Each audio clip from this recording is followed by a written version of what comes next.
Bonjour, bienvenue dans cette vidéo. Dans cette vidéo, nous allons voir comment vous pouvez ouvrir un fichier qui contient un virus, comment vous pouvez aller sur un site internet sur lequel vous avez un doute parce que vous pensez qu'il va vous infecter, comment vous pouvez, bref, manipuler du contenu dangereux sans pour autant infecter votre PC. On va faire ça en utilisant le Windows Sandbox ou Windows bac à sable en français.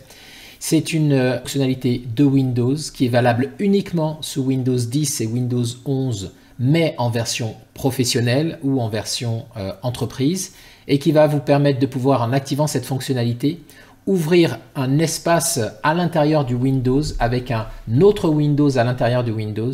Et ce Windows-là est un Windows jetable. Ça veut dire que tout ce que vous allez faire dans cet espace restera confiné dans l'espace et ne viendra pas infecter votre système à vous, mais uniquement la boîte dans laquelle on a ouvert.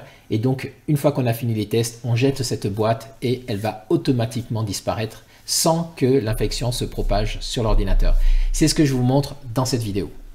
Donc pour ça, il va vous falloir plusieurs prérequis. Déjà au niveau de l'ordinateur, il faut que votre ordinateur soit assez puissant parce qu'on va utiliser de la virtualisation intégrée directement dans Microsoft Windows. Donc pour lancer une machine virtuelle, il faut assez de ressources. Donc ici, au moins un processeur à 4 cœurs, au moins 4 Go de RAM, mais 8 Go c'est mieux, et au moins 1 Go de disque dur pour pouvoir lui donner un petit environnement qui est suffisant pour pouvoir faire vos tests. Deuxièmement, il va falloir activer à l'intérieur de votre ordinateur, dans le BIOS, il va falloir activer la virtualisation. Donc pour activer le BIOS, on va faire les tests directement sur un ordinateur qui n'est pas l'ordinateur sur lequel je monte, sinon je serais obligé de l'éteindre pour vous montrer comment aller dans le BIOS et ça ne marcherait pas. Donc on va le voir sur ce Lenovo. Donc j'allume l'ordinateur et je vais aller tout de suite dans le BIOS. Sur les Lenovo, la touche du BIOS c'est la touche F1. Si sur votre ordinateur vous ne connaissez pas la touche du BIOS, il suffit de prendre la marque ou le modèle de l'ordinateur. Donc ici par exemple c'est un Lenovo T470S. Donc vous allez sur Google Chrome, vous tapez le nom de votre ordinateur et sa marque, donc Lenovo T470S, et vous rajoutez l'écriture BIOS Key, BIOS pour BIOS et Key pour touche en anglais, et ça va vous donner la touche ou la combinaison de touches qu'il faut faire pour entrer dans le BIOS. Donc chez moi ici c'est F1, donc ce que je vais faire, je vais démarrer mon PC, puis je vais appuyer sur la touche F1 pour entrer dans le BIOS. Donc là on voit qu'il rentre dans le BIOS. Voilà, je suis dans le BIOS, donc je vais rapprocher un peu pour que vous puissiez voir. Donc dans le BIOS, votre BIOS sera certainement différent, mais il vous faut chercher donc l'onglet qui va vous parler de virtualisation. Donc c'est souvent dans sécurité. Donc là on va aller dans sécurité, voyons voir si je descends. Voilà, virtualisation, vous voyez. Donc si j'ai virtualisation, je vais appuyer par entrée. On voit que par défaut, et c'est le cas souvent, comme ça mange de la ressource, c'est une fonctionnalité qui est désactivée dans le BIOS.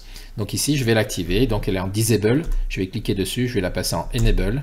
Et je vais faire la même chose avec virtualisation Intel. Aussi pareil, Disable. J'appuie Entrée dessus. Je descends en bas avec la touche. Et j'appuie sur Entrée pour Enable. Voilà. Les deux sont Enable. Ce qu'on va faire, on va suivre ici F10 pour enregistrer cette modification du BIOS et relancer la machine. Donc j'appuie sur la touche F10. Il me demande est-ce que je veux enregistrer cette nouvelle configuration et redémarrer. Je laisse sur Yes, j'appuie sur Entrée. Et là, l'ordinateur va redémarrer en prenant en compte donc cette première prérequis qui est de faire en sorte que le BIOS, la virtualisation soit activée dans le BIOS. Bien, maintenant on arrive sur notre bureau. Donc ce qu'on va faire maintenant, c'est activer la fonctionnalité Windows Sandbox. Donc pour ça, vous allez venir ici dans le champ de recherche et vous allez taper activer. Donc quand vous tapez activer ou désactiver des fonctionnalités Windows, vous voyez qu'en fait il vous le propose ici.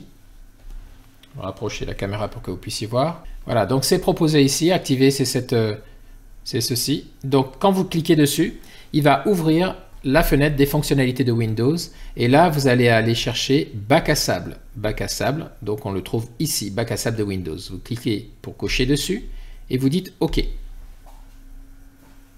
Donc là il va installer la fonctionnalité bac à sable de Windows et il va vous demander de redémarrer l'ordinateur pour pouvoir effectuer les modifications. Donc vous dites redémarrer maintenant.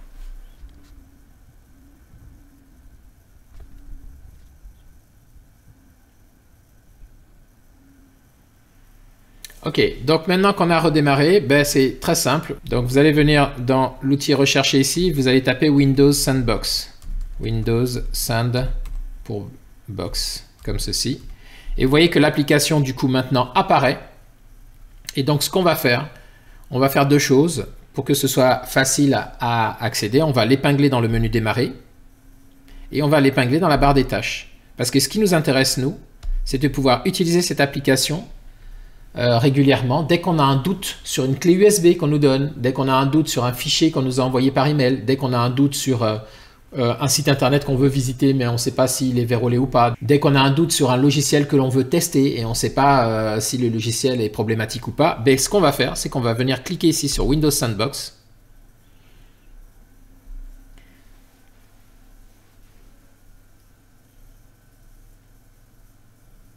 Et dès lors, regardez ce qui se passe. Il va vous créer une fenêtre avec un Windows qui va s'ouvrir dans votre Windows.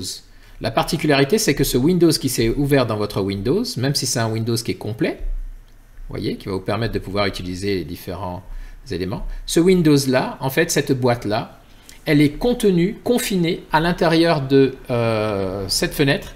Et donc, tout ce qui va se passer va rester dans cette fenêtre et va infecter que la fenêtre en question, ne va pas toucher à votre système à vous.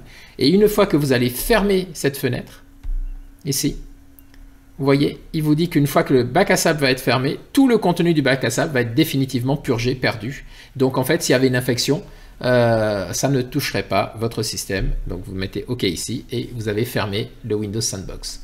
Voilà, voilà l'utilitaire que je voulais vous montrer. Alors c'est un utilitaire que vous devez d'activer si vous avez un Windows professionnel, Windows 10 ou Windows 11. Vous devez de l'activer, pourquoi? Parce que ça va vraiment vous permettre d'être serein à chaque fois que vous recevez des liens, des propositions et que vous ne savez pas si vous pouvez leur faire confiance, ben vous allez exécuter ces liens dans la sandbox. Donc c'est assez simple, hein. Si c'est un fichier, vous le glissez dans la sandbox et vous installez le logiciel dans la sandbox et non pas dans votre Windows à vous. Si c'est un lien internet ou un site internet qu'on vous recommande, ben vous allez dans la sandbox, vous allez lancer le navigateur de la sandbox et vous allez aller sur le site internet en question et faire ce que vous avez à y faire. Et donc quand vous en avez fini, et que vous savez si c'est valable ou pas, à ce moment-là, vous fermez la sandbox et vous allez pouvoir le faire dans votre environnement de travail à vous, sans avoir peur que cela provoque des conséquences irréversibles. Voilà l'astuce que je voulais vous proposer dans cette vidéo. J'espère qu'elle vous sera utile. Merci d'avoir regardé cette vidéo. N'hésitez pas à vous abonner à la chaîne pour pouvoir suivre le nouveau contenu. Et quant à moi, je vous dis à très bientôt dans une prochaine vidéo. Au revoir.